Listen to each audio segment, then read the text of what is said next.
கர்த்தருடைய பரிசுத்த நாமத்திற்கு ஸ்தோத்திரம்.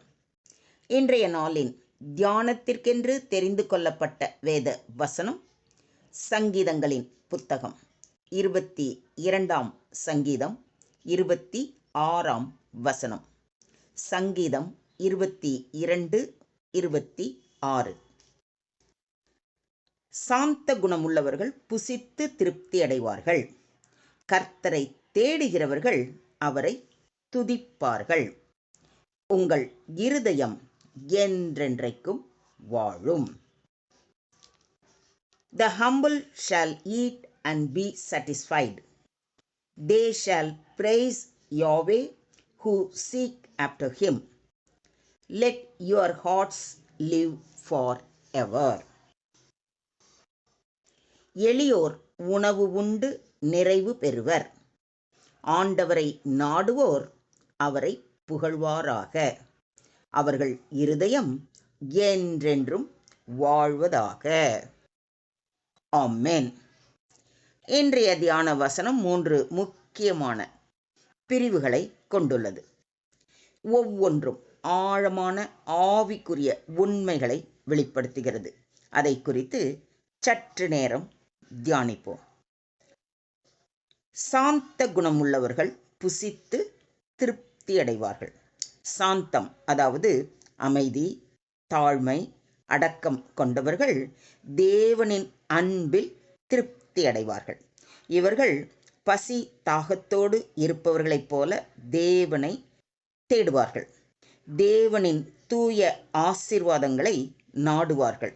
தேவனுடைய சித்தத்தின்படி நடந்து அவர் தரும் ஆசீர்வாதங்களை பரிசுத்த விருந்து போல புசித்து நிறைவு பெறுவார்கள்.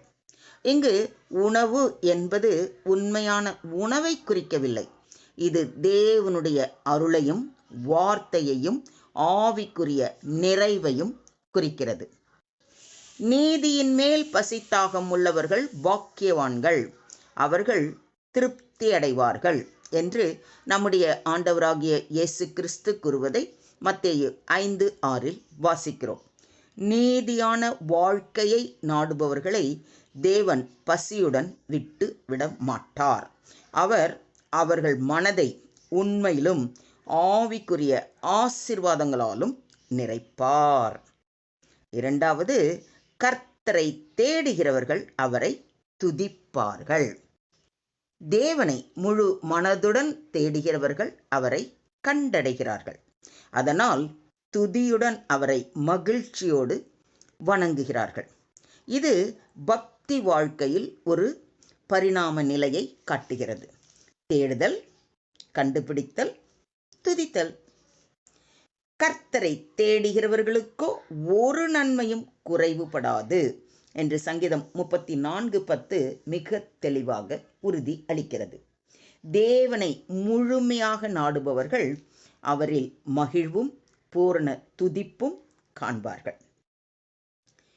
உங்கள் முழு இருதயத்தோடும் என்னை தேடினீர்களானால் என்னை தேடுகையில் கண்டுபிடிப்பீர்கள் என்று எரேமியா தீர்க்கதரிசி மூலம் கர்த்தர் கூறுவதை எரேமியா 29:13 வாசிக்கிறோம்.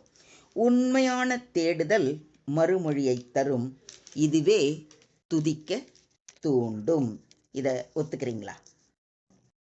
நான் கர்த்தரை தேடினேன், அவர் எனக்கு செவி கொடுத்து என்னுடைய எல்லா பயத்துக்கும் என்னை நீங்களாக்கி விட்டார் என்று சங்கீதக்காரன் சொல்வதை சங்கீதம் 34:4 வாசிக்கிறோம். நாம் கர்த்தரை தேடும் பொழுது அவர் நமக்கு செவி கொடுக்கிறார். அது மட்டுமன்றி அவர் நம்மோடு இருக்கிறார் என்ற எண்ணமே நம்முடைய எல்லா பயத்தையும் நீக்கி ஆனந்த களிப்பாக்குகிறது. அதனால் அவரை துதித்து போற்றி பாடி மகிழ்வோம். தேடுதல், பதிலளித்தல், துதித்தல் என்பது ஆன்மீக அனுபவங்களின் வழி. தேவனிடத்தில் சேருகிறவன் அவர் உண்டு என்றும் அவர் தம்மை தேடுகிறவர்களுக்கு பலன் அளிக்கிறார் என்றும் விசுவாசிக்க வேண்டும். தேவனை தேடுவோர் விரக்தி அடைவது இல்லை.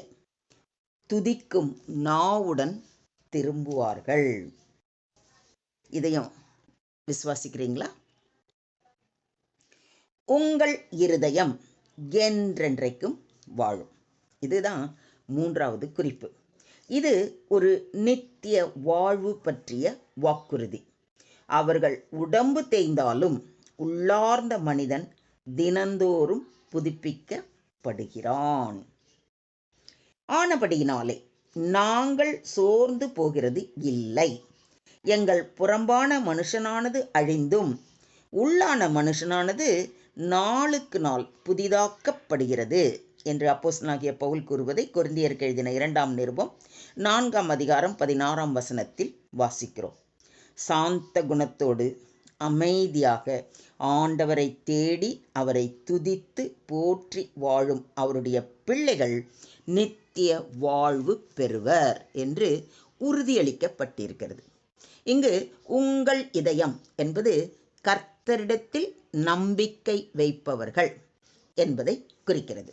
மொத்தத்தில் இன்றைய தியான வசனம் மூலம் நாம் கற்றுக்கொள்ளும் பாடம், இது ஒரு மரணத்திற்கு பின் நம்பிக்கை கொண்ட ஒரு பக்தனின் ஜெபம் போலவும் இருக்கிறது. கர்த்தரிடம் ஒடுங்கி அவரை நாடி அவரால் திருப்தி அடையும் விசுவாசிகளுக்கான வாக்குறுதியாகவும் இருக்கிறது. தேவனை நாடுபவர் திருப்தி அடைவர். இதில் 3 முக்கிய புள்ளிகள். என்னது? சாந்தருக்கு விருந்து, அதாவது தாழ்மையும் நம்பிக்கையும் திருப்திக்கு வழி வகுக்கும். தேடியவர்களுக்கு துதிப்பேர்ப்பு. தேடுபவரை தேவன் வெறுக்காமல் ஏற்கிறார். நம்பிக்கையால் இருதயம் வாழும். விசுவாசத்தில் இருதயம் என்றும் உயிரோடு இருக்கும். சாந்த குணத்திற்கு தேவனின் பதில் தேவனுடைய விருந்து, அதன் பலன் திருப்தி. கர்த்தரை தேடினால் காண்போம், அதனால் துதிப்போம். கர்த்தர் மீது விசுவாசத்தோடு இருக்கும் இருதய வாழ்வு நித்திய ஜீவனை பெறும்.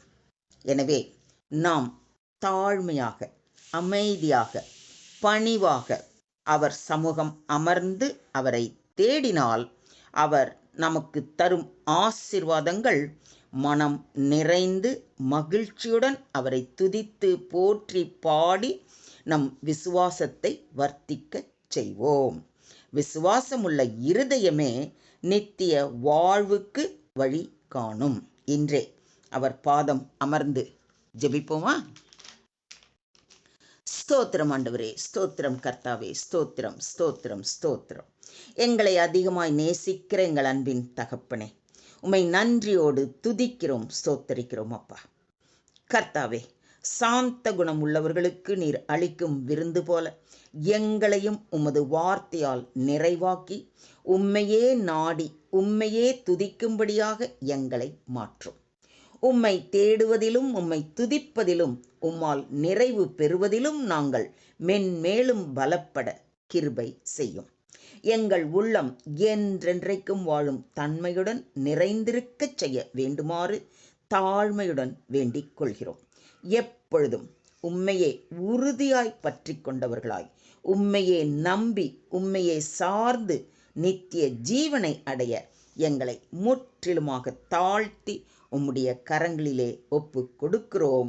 நீங்க பொறுப்பெடுத்துக்கோங்க, நீங்க வழி நடத்துங்க. எல்லா துதியும் எல்லா கனமும் எல்லா மகிமையும் ஒருவருக்கே செலுத்துகிறோம். மீட்பர் இயேசுவின் மூலம் ஜெபம் கேளும் எங்கள் ஜீவனுள்ள தகப்பனே. ஆமென்.